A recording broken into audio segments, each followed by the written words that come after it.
Queridos amigos, ¿cómo están? Bienvenidos. Es un honor, es un placer, es un gusto, una alegría poder compartir esta pasión por estas lecturas, el estudio humilde del texto sagrado. Tengo una frase acá: la pluma es más poderosa que la espada. Es un tópico literario acuñado por el autor inglés Edward Bulwer Lytton como una metonimia para indicar que hace más daño un escrito bien concebido y dirigido contra un punto débil del adversario que una estocada. La pluma es más poderosa que la espada. La pluma, el pájaro te toca, pompón. Reacciona, mirá lo que te hace. La pluma, como la producción, como símbolo de la producción literaria, especialmente en el marco de la teología, es lo que ha socavado el imperio de la maldad en este mundo. Nosotros nos dedicamos a estudiar la escritura en términos muy humildes, con un perfil muy bajo, con mucha discreción, pero somos conscientes de que el estudio de la escatología, de la teología en general, y la producción del material que va acuñando la verdad sagrada es fundamental en el progreso del reino de Dios. Por esto y por muchas otras razones tenemos un compromiso con la escritura. Yo tengo un compromiso con la escritura, con compartirla. Ni siquiera me atrevería a decir con enseñarla, porque primero no me considero capacitado de enseñar la escritura, pero sí compartirla al nivel que uno pueda. Hay veces en que me encuentro con historias del pasado y calculo que también se puede trazar un paralelo con historias del presente, de maestros de la escritura que se han deprimido y han abandonado este trabajo por alguna frustración que han tenido con personas, con la iglesia. A mí mismo me pasó durante muchos años, de un gran fracaso en el ministerio pastoral. Me retiré muchísimos años hacia el fuero interno del alma y del corazón dolido para lamer las llagas y curar y cicatrizar. Esto es normal. Pero cuando uno aprende la lección, uno se da cuenta de que la motivación no tiene que venir de afuera. La motivación tiene que estar basada en un compromiso interno con enseñar la escritura. Este compromiso se asume en la medida en que uno descubre el tesoro de la escritura y el valor trascendente que la escritura tiene en este mundo. De ahí que yo haya dicho en algunas oportunidades que no busco seguidores, no busco monetizar, no busco absolutamente nada de eso. No busco visualizaciones, no busco nada, no me importa eso. Aquel que se propone compartir la palabra de Dios tiene que tener una motivación mucho más profunda y de mayor alcance y de mayor vuelo que esas motivaciones que no alcanzan en el largo de la vida para continuar compartiendo humildemente la palabra de Dios. ¿Se entiende lo que digo? No estoy despreciando a nadie. Es más, es un gozo siempre el encuentro con personas que se notan que tienen algún interés en profundizar la escritura, y eso da mucho placer, mucho gozo, esa sinergia que hay entre quien produce algo y lo ofrece, lo comparte, y quien lo recibe gustoso. Es algo agradable. Entonces, esta es una reflexión importante para mí, es una de las bases de mi vida, y por supuesto es una línea fundamental en la filosofía de este canal. Hoy tenemos escatología. Estamos en medio de una gran discusión que me encanta. Vamos a ver si puedo poner, ahí estamos. Ayer durante el estudio de Mateo me olvidé de poner el PDF adecuado, pido disculpas, pero hoy, como pueden ver, tenemos allí correctamente la pantalla de fondo, y hemos estado hablando del pacto abrahámico. Incluso ayer en el video de Mateo terminé hablando del pacto abrahámico, porque es un pacto trascendente en toda la historia universal. Estoy subiendo, como pueden ver, para que ustedes vean, me gustaría que vean bajo qué título estamos leyendo. Implicaciones escatológicas del pacto abrahámico. Hemos leído algo interesantísimo que lamentablemente no todos tienen claro. Me refiero a cuál es la descendencia de Abraham. Habíamos visto que es necesario hacer foco en tres conceptos fundamentales en cuanto a la descendencia de Abraham. Uno es la descendencia física, otra es la descendencia espiritual dentro de esa descendencia física. La descendencia de Abraham por medio de Isaac y Jacob y las 12 tribus de Israel, es esa descendencia física, es el pueblo de Israel. Israel, bueno, Jacob se llamaba Jacob hasta que Dios le cambió el nombre y se llamó Israel. Hay veces que se hace referencia a Israel como la casa de Jacob, en fin. Pero la descendencia física de Abraham a través de Isaac y de Jacob es fundamentalmente la descendencia que debe tomarse como prioridad cuando se estudia cuál es la descendencia de Abraham. Dentro de esa descendencia, dentro de Israel, estamos hablando en términos físicos, ¿no?, de raza, está la descendencia espiritual, porque no todos los descendientes de Abraham, físicamente hablando, fueron creyentes.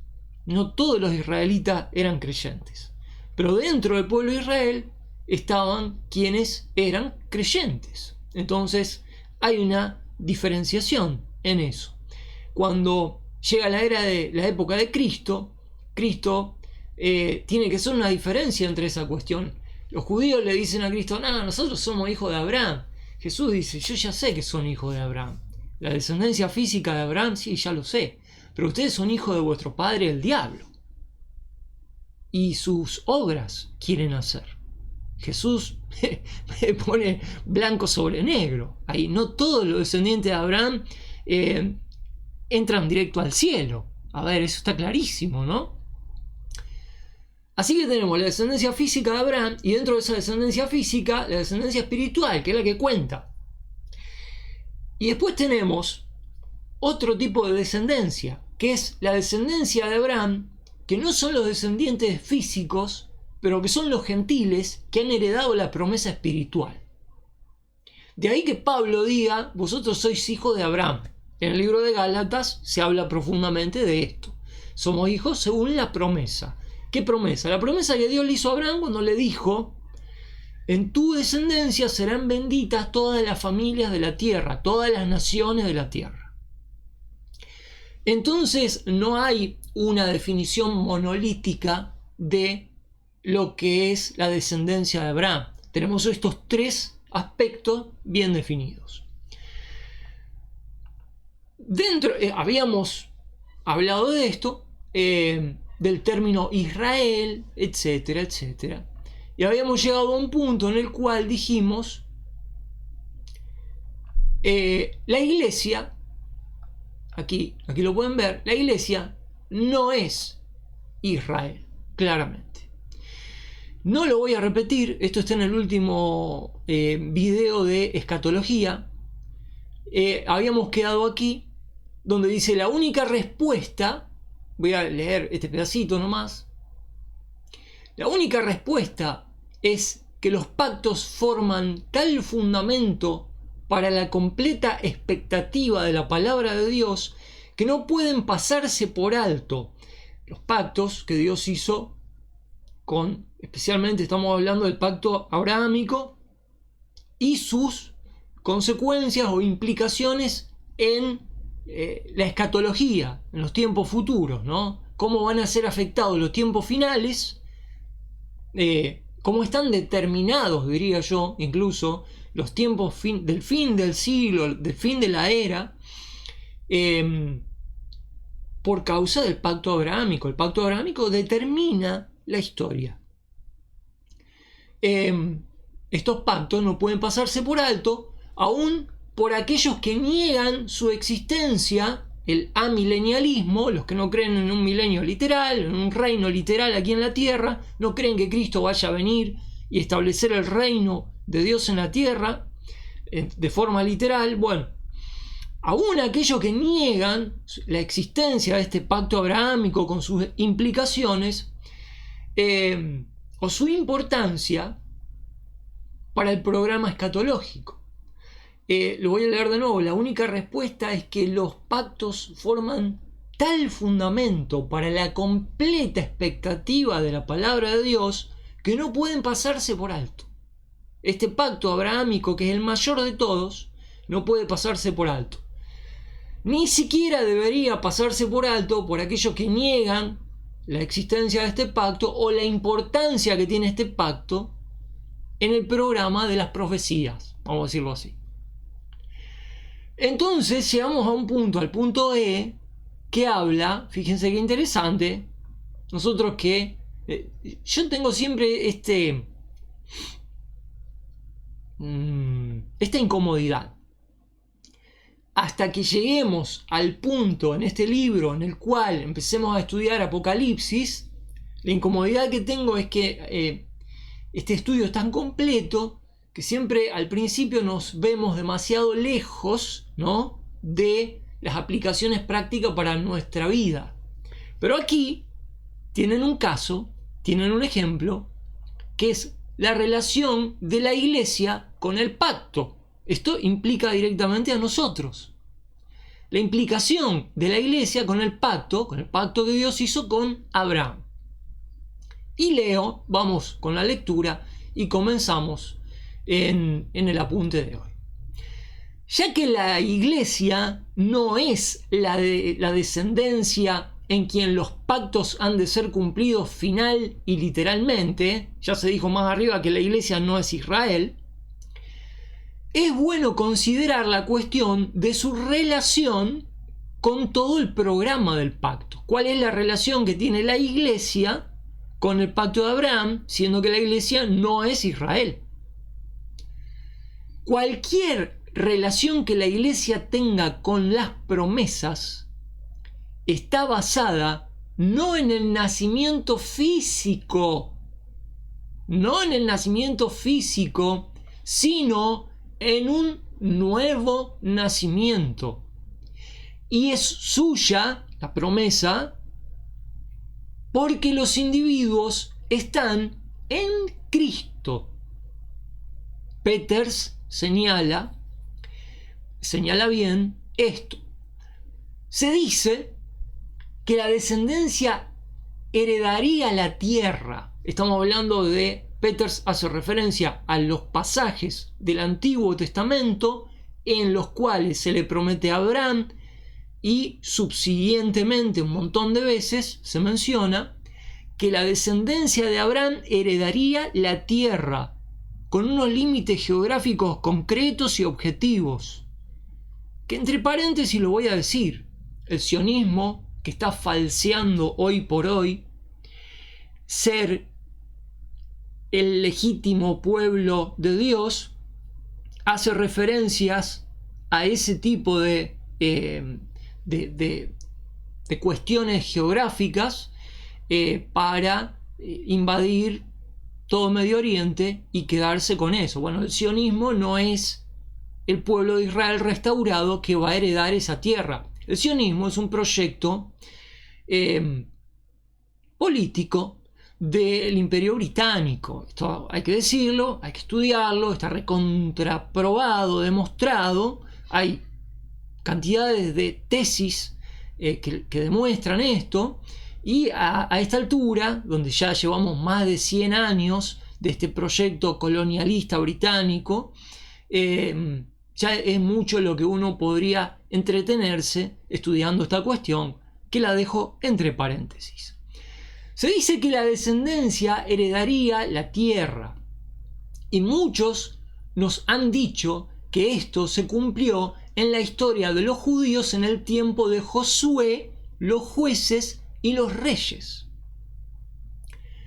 ¿Cuáles son, sin embargo, los hechos proporcionados por el Espíritu Santo? Fíjense que no dice por la Escritura, sino por el Espíritu Santo, ¿no? De una manera muy original, Peters. Ciertamente, en la interpretación de la promesa del pacto, debe permitírseles a los escritos sagrados que sean sus propios intérpretes, para asegurarnos del significado establecido por Dios. Permitamos que sea Dios y no el hombre el que lo explique. 2 puntos. A Abraham, Gálatas 3:16, fueron hechas las promesas, y a su simiente. No dice y a las simientes, como si hablase de muchos, sino como de uno, y a tu simiente, la cual es Cristo. Cierro la cita, Gálatas 3:16.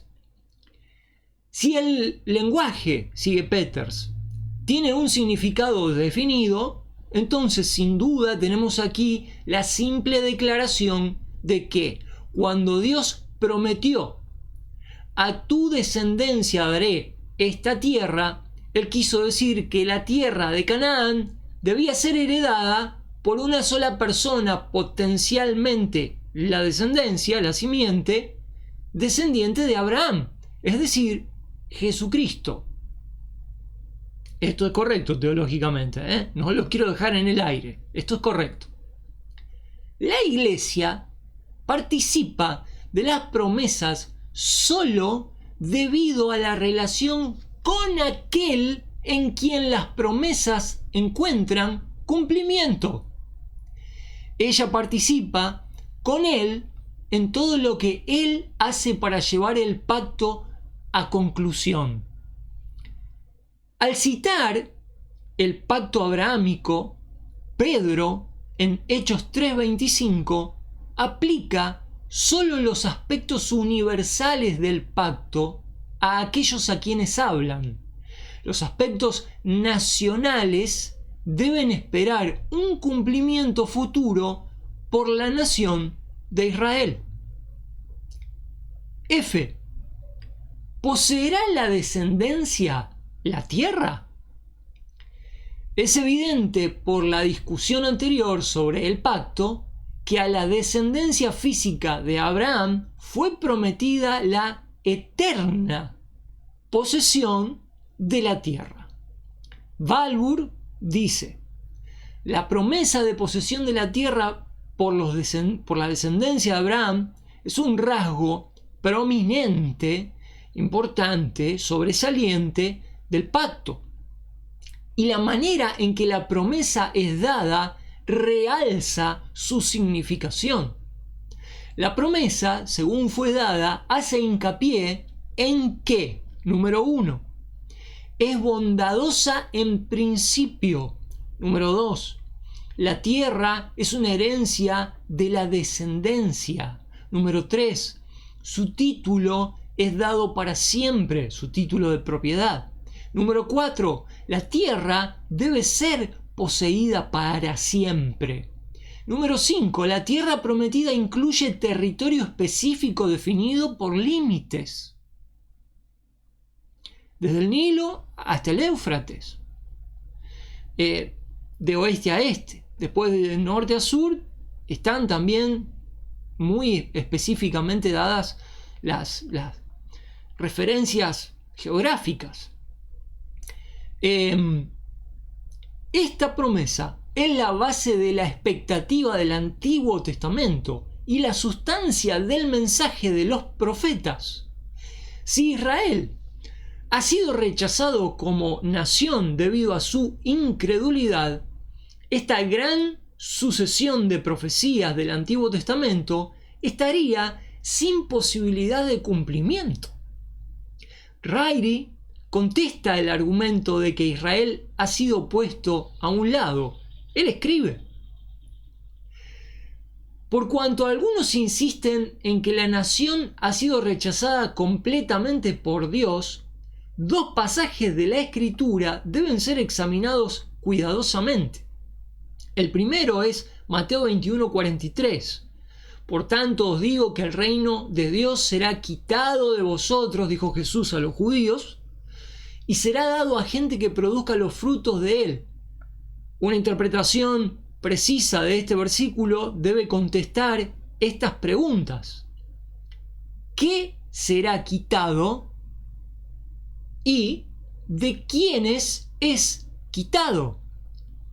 ¿Y a quiénes es dado? Es el reino de Dios lo que es quitado de ellos. El reino de Dios en la esfera de la verdadera fe en Dios. El Señor está diciendo a estos judíos que, debido a que ellos lo rechazaron a Él, ellos no podían entrar en el reino de Dios, porque Él, el que no naciere de nuevo, no puede ver el reino de Dios. Juan 3:3 lo dijo Jesús a Nicodemo. ¿De quiénes era quitado el reino de Dios? Parece claro que el vosotros se refiere a la generación a la cual el Señor estaba hablando. Yo en el estudio que estamos haciendo en Mateo me he cansado de hacer referencia a este término, generación. Esa generación de judíos a la cual Cristo se refirió en términos despectivos, generación de víboras. ¿Hasta cuándo os he de soportar? Y en más de una ocasión.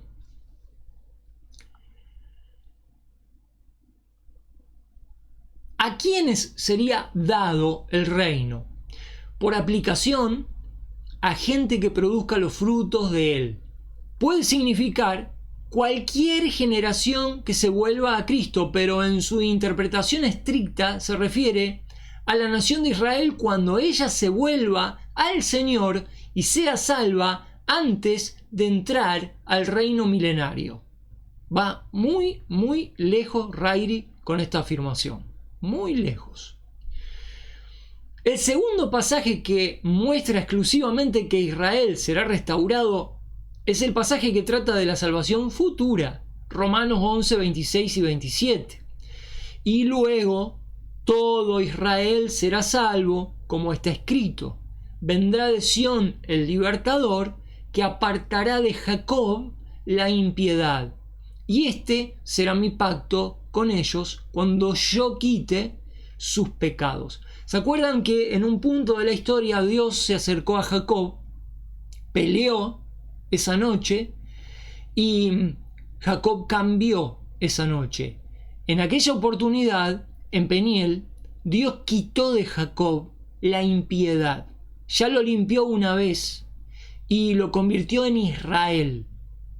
Esto sirve como figura para hablar del proceso por el cual Jacob, digamos, este Israel no purificado, va a pasar por una purificación futura. De ahí que use la expresión apartar de Jacob la impiedad.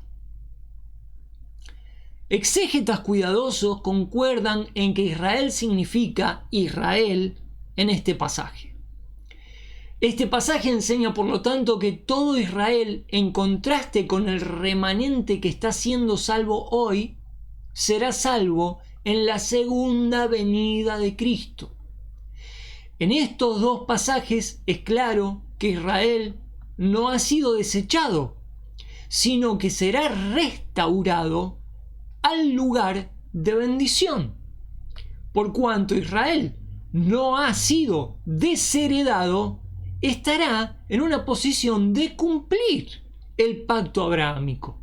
Esto es fundamental. Yo a veces hablando, tantas veces repitiendo el conflicto entre Jesucristo e Israel en los días del ministerio de Cristo, suelo decir, medio a boca de jarro, que Dios desechó a su pueblo. Pero la forma correcta de expresarlo es hablar en otros términos más concretos, más objetivos, más puntuales.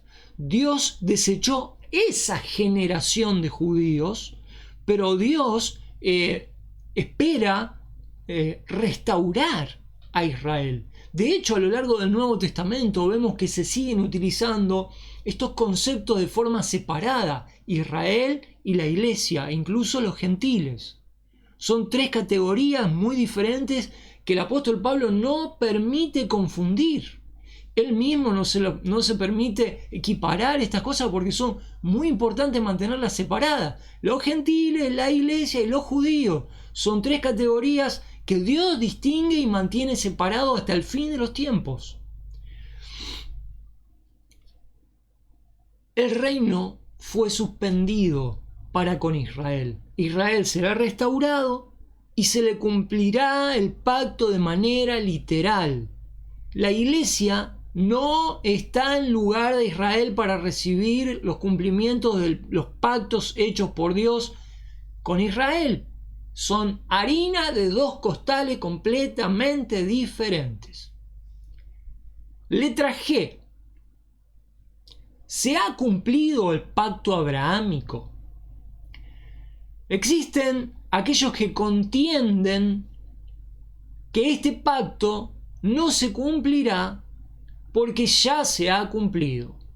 Murray es representativo de ellos cuando dice: hay amplias pruebas para aducir de la palabra que Dios cumplió a Abraham y a la descendencia de Abraham la promesa de que ellos poseerían Canaán. Hoy las cenizas de Abraham, Isaac y Jacob se mezclan en la tierra de la cueva de la heredad de Macpela, al oriente de Mamre, en la tierra de Canaán, que Abraham compró como una posesión para sepultura.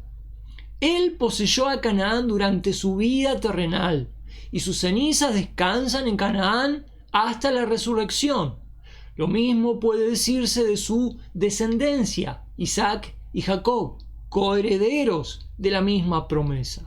Ciertamente Dios ha cumplido su promesa a Abraham de darle a él y a su simiente, su descendencia, un lugar permanente en la tierra. Pareciera a primera vista un buen argumento, pero me temo que no termina de ser excelente. Después de citar Génesis 15, 13 y 14, él dice, estamos hablando de Murray, el que argumenta que no hay manera en que el pacto abrahámico esté sin cumplimiento y que vaya a tener un cumplimiento futuro. No, dice Murray, ya fue cumplido en el pasado, ya vivieron ahí, ya murieron, ya está. Sigue Murray. Claro. Este pacto no incluye las palabras para siempre.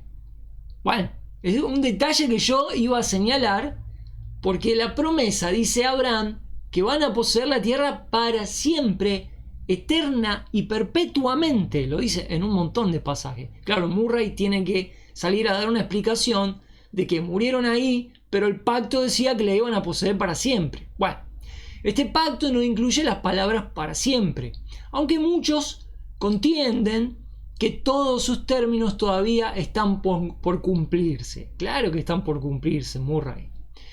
Y que los israelitas nunca han poseído la tierra en la extensión descrita aquí. Felizmente, la palabra de Dios da aquí también la verdadera y final contestación, dice Murray.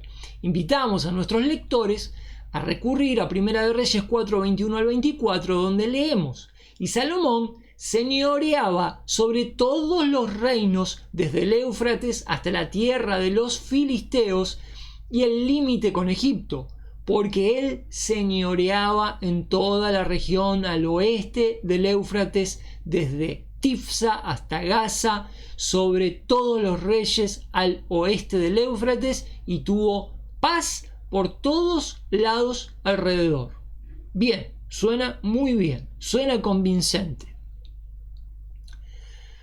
Para poder sostener un cumplimiento histórico, este tipo de cumplimiento al cual hace referencia Murray, este argumento es el cumplimiento histórico, el historicismo, ¿no? Esto se cumplió en la historia, en el pasado. Para sostener un cumplimiento histórico es necesario negar que este pacto era eterno en carácter. Es interesante ver lo que hace el amilenialista o el amilenarista, es lo mismo, con esta palabra eterno. El mismo autor escribe, otra vez cita a Murray, vamos a ver.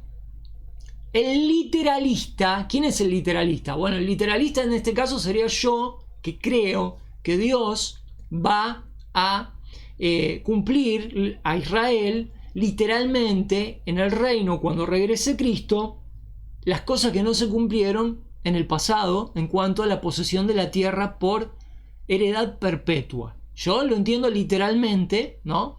Y Murray dice, el literalista nos recuerda las palabras para siempre, las cuales para él son las palabras más importantes aquí. Con frecuencia se nos recuerda que el para siempre debe significar para siempre. Bueno, a ver, Murray. Para siempre es para siempre. Bueno, Murray dice, con frecuencia se nos recuerda que el para siempre debe significar para siempre. Lo pone en mayúscula.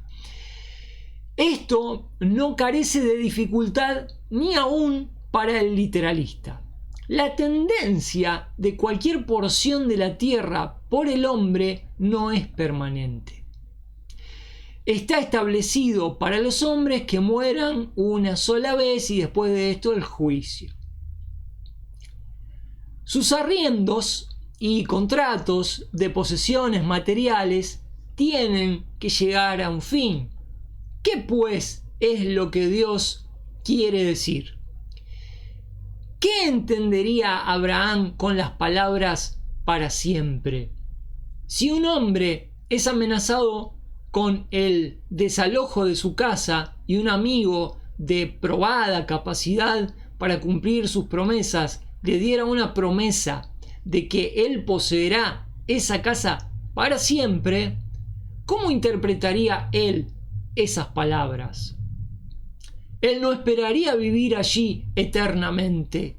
Lo más que podría esperar de la promesa sería que pasaría su vida natural allí y que sus cenizas descansarán allí después de la muerte.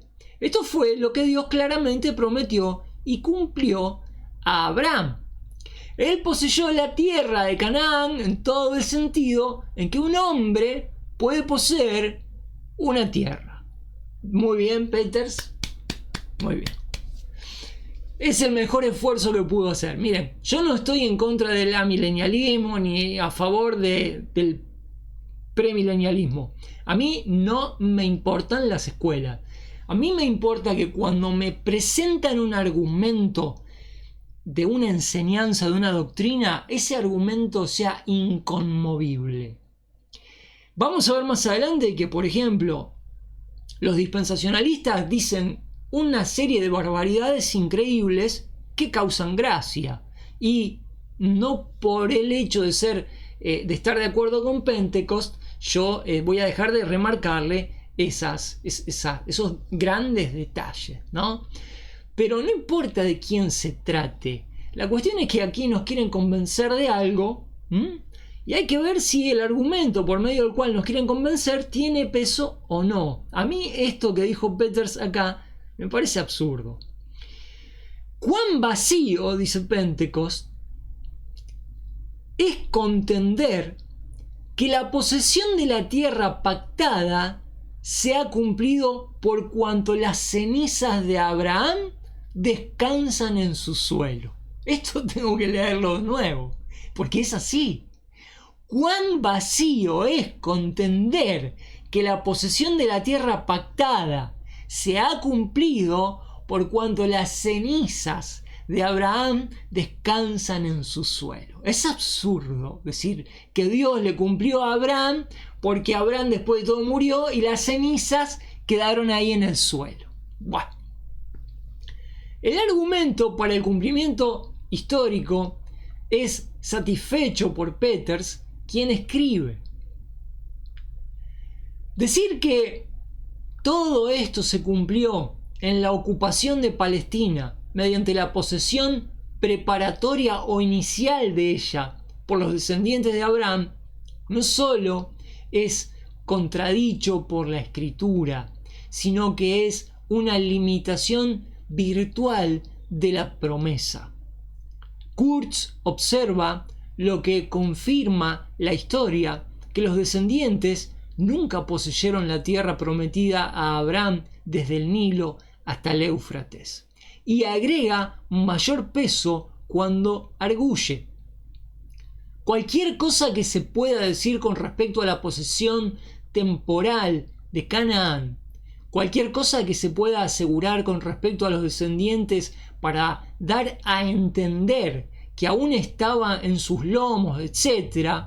Una cosa es lo que más positivamente declarado en la Biblia, a saber, que esta promesa no fue cumplida en los patriarcas en ninguna de las formas alegadas, por causa de la incredulidad. El Espíritu, previendo justamente esta objeción, proveyó contra ella para que nuestra fe no tropezara. De este modo, Esteban, lleno del Espíritu Santo, nos dice en Hechos 7:5 que Dios no le dio a Abraham herencia en ella, ni aun para asentar un pie, pero le prometió que se la daría en posesión y a su descendencia después de él. Esto debería ser decisivo, especialmente cuando es confirmado por Pablo. Acá le atribuyen la autoría de Hebreos a Pablo. Hay quienes la atribuyen, yo estoy dudando todavía.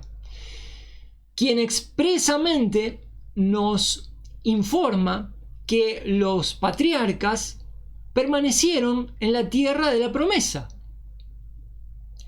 que habían de recibir como una herencia, como peregrinos y extranjeros, y que conforme a la fe murieron todos estos sin haber recibido lo prometido. Esto lo dice Hebreos. Léanlo, Hebreos 11. Conforme a la fe murieron todos estos sin haber recibido lo prometido, sino que ellos lo miraban de lejos, creyéndolo y saludándolo y confesando que eran extranjeros y peregrinos sobre la tierra. Esto es lo que dice Hebreos. ¿Cómo podemos, con tal evidencia ante nosotros, atribuir solo a su posteridad lo que directamente se asegura de ellos personalmente? Este pacto abrahámico, que contenía las promesas a Abraham, promesas de preservación de una nación y la posesión de una tierra por esa nación, fue dado a un pueblo específico, ya que era incondicional y eterno y aún no ha sido cumplido completamente. Debe esperar un cumplimiento futuro. Israel tiene que ser preservado como nación, debe heredar su tierra y ser bendecido con bendiciones espirituales para hacer posible esta herencia. Balfour hábilmente concluye: la restauración de Israel es la piedra de corona de la gran estructura de la doctrina relacionada con el pacto abrahámico. Es el coronamiento, ¿no? Cuando vos terminás una obra y en arquitectura, el coronamiento, allí, plac, se cierra, se termina. Incluso se le pone, hoy actualmente, se le pone luces a los edificios en el coronamiento. Bueno, dice, lo voy a repetir, Balfour: la restauración de Israel es la piedra de corona de la gran estructura de la doctrina relacionada con el pacto abrahámico. Al llevar este pacto a una conclusión inmediata, tal como concierne al premilenialismo, la atención debe dirigirse otra vez a la importancia estratégica de esta revelación, a la verdad escrituraria. Se ha podido ver que el pacto incluía provisiones no solo para Abraham, sino para Israel, para la descendencia física de Abraham y para la descendencia espiritual, esto es, para todos los que sigan la fe de Abraham, sean judíos o gentiles, en esta edad. Se ha indicado que Abraham interpretó el pacto literalmente como perteneciente principalmente a su descendencia física. El carácter incondicional del pacto ha sido demostrado, un pacto que descansa solamente sobre la promesa y fidelidad de Dios. El cumplimiento parcial registrado hasta el presente ha confirmado el propósito de Dios de dar cumplimiento literal a las promesas. Se ha mostrado que la promesa a Israel de posesión perpetua de la tierra es parte y conclusión inevitable de las promesas generales dadas a Abraham y confirmadas a su descendencia. La continuación de Israel como nación implicada en estas promesas ha sido sostenida por la continua confirmación de ambos testamentos. Se indicó que en la Iglesia del Nuevo Testamento de ninguna manera se cumplen estas promesas dadas a Israel. Finalmente, la restauración de Israel como resultado natural de estas promesas se ha presentado como una enseñanza expresa de toda la Biblia. Si estas conclusiones, alcanzadas después del cuidadoso examen de la revelación escrituraria, son sólidas y razonables, se concluye que el premilenarismo es el único sistema satisfactorio de doctrina que armoniza con el pacto abrahámico. Amigos queridos, no se puede agregar más nada. La bibliografía nomás que está ahí debajo en el PDF. Realmente no me importa el nombre de la escuela que finalmente demuestre tener el mejor argumento en el examen del pacto abrahámico. Si al analizar el pacto abrahámico un argumento prevalece sobre otro argumento, mi mente, mi sentido racional de la orientación me indica que debo ir por ese camino, sin importar cómo se llama la escuela, y sin necesariamente que esto signifique que yo me haga un hincha fanático de esa escuela y que pase a formar las filas de los guerreros del premilenialismo para ir a pelear todos los días contra el amilenialismo. No hay por qué llegar a esas instancias.